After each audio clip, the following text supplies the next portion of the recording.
Welcome to a long overdue GST centimeter. As India enters the 6th year of GST, a survey by Deloitte India of over 600 companies shows that India Inc. has given a thumbs up to this entire tax implementation, with 72% of those polled saying that the experience with GST has been positive, versus only 59% who said positive in the previous survey conducted in 2022. Another positive from the survey, 88% of MSMEs who were surveyed reported that their costs have fallen due to the optimization of supplies thanks to GST. Now, to understand more about how India Inc. feels about the implementation, what does it want about the implementation improved, I have with me the author of the survey itself, Mahesh Jaising, Partner Indirect Tax at Deloitte.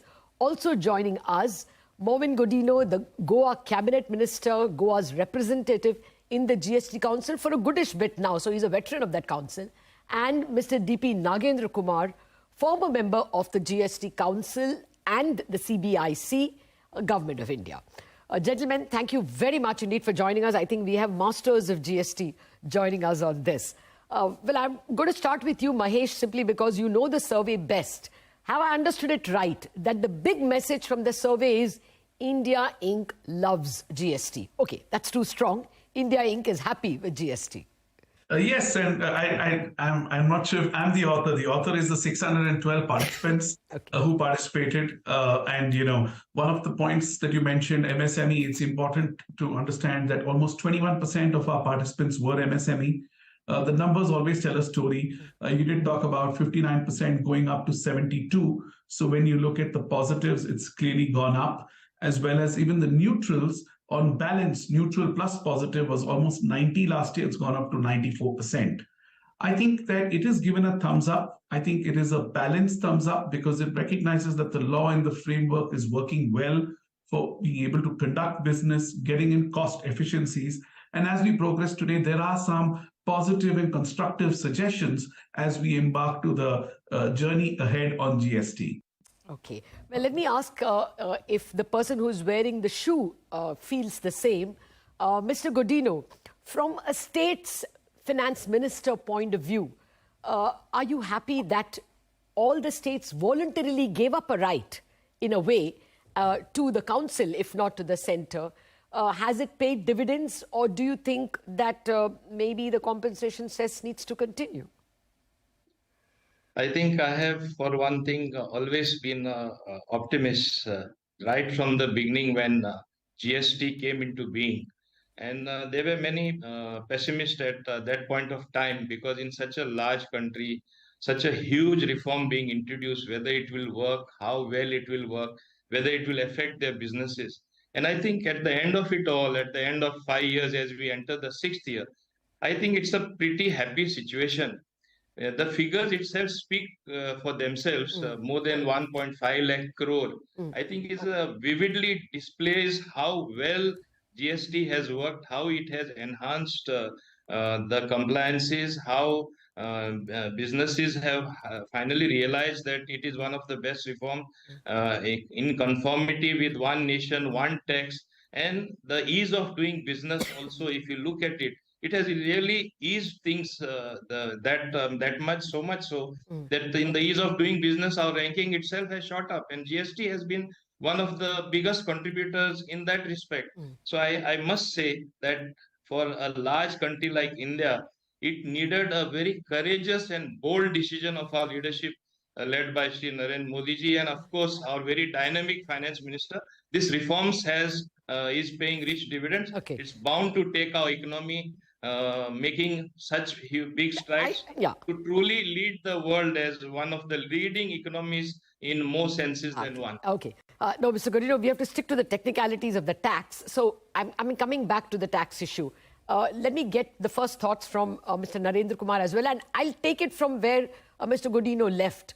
The fact that it is, giving you 1.5 lakh crore every month. This when the tax first started off, it was about 50,000 crore, went off to 70,000. That point is taken, but Mr. Nagendra Kumar, ultimately, indirect tax or GST is paid equally by every citizen, depending on what he buys. We have reached a stage where indirect taxes are more than the direct tax collection.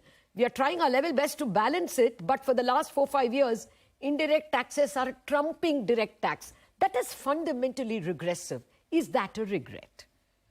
Thank you, Latha. But when we look at the tax GDP ratio in our country, we're still around about 11%. You look at the contribution of the direct taxes versus indirect taxes to the total tax receipts in the country, it is somewhere in the order of around about 54% direct taxes and about 46% is the indirect taxes. So the direct taxes are slightly higher than the indirect taxes, but the point is well taken. Indirect taxes being very regressive in nature, they ought to be moderated, and going forward, we should look upon more and more direct tax collections.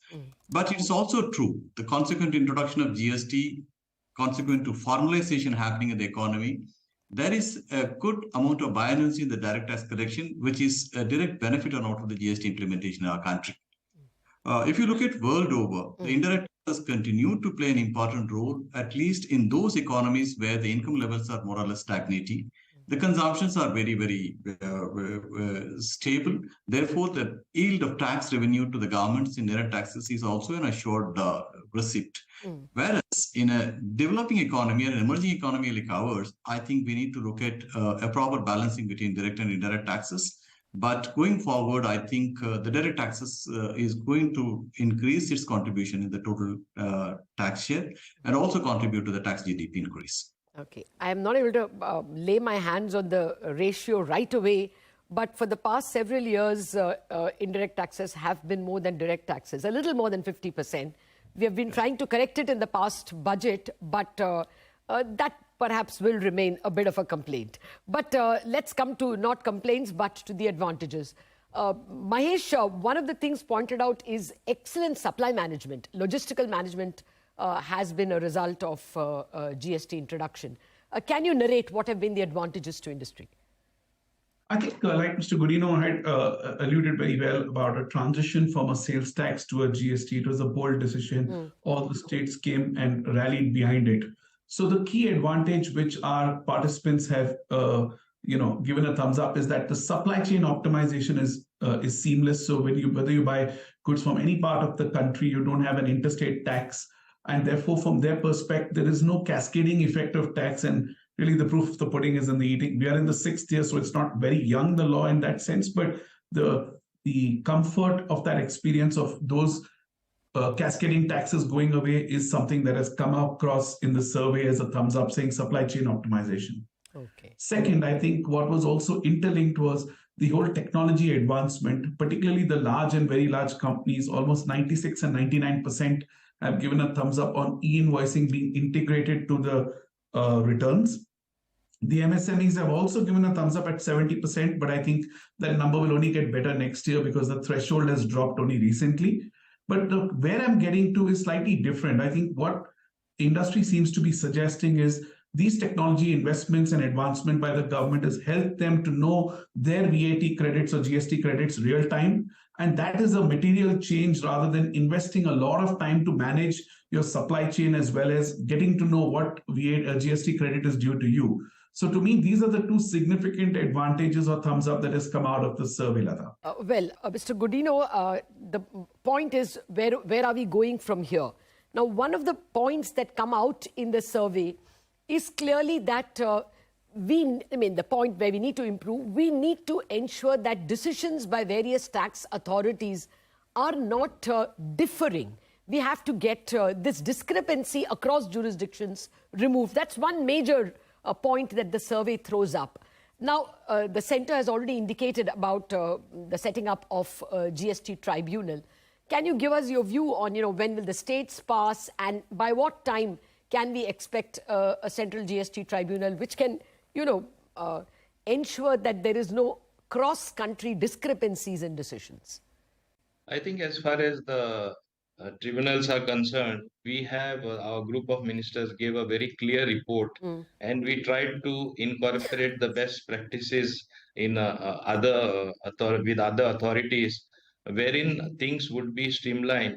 I'm fully aware that as of present, there are so many issues which are pending in various courts, and that's necessitated us hurrying up a little. But nevertheless, I think the GOM as well as thereafter the GST Council took a very good decision to expedite the formation of the various administrative tribunals as well as the central tribunal, so that things have to attain closure. We can't keep ITCs blocked. We can't keep things pending in a manner that impacts the businesses.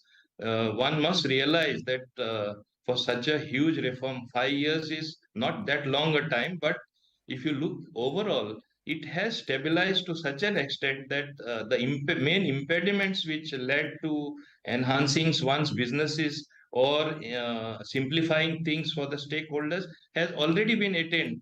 And one can really see the regime working well and using the data that comes through electronic system. As you know, the GST and they have improved their functioning manifold. That point is taken. So I'm just asking you, when do you see the central tribunal up and running?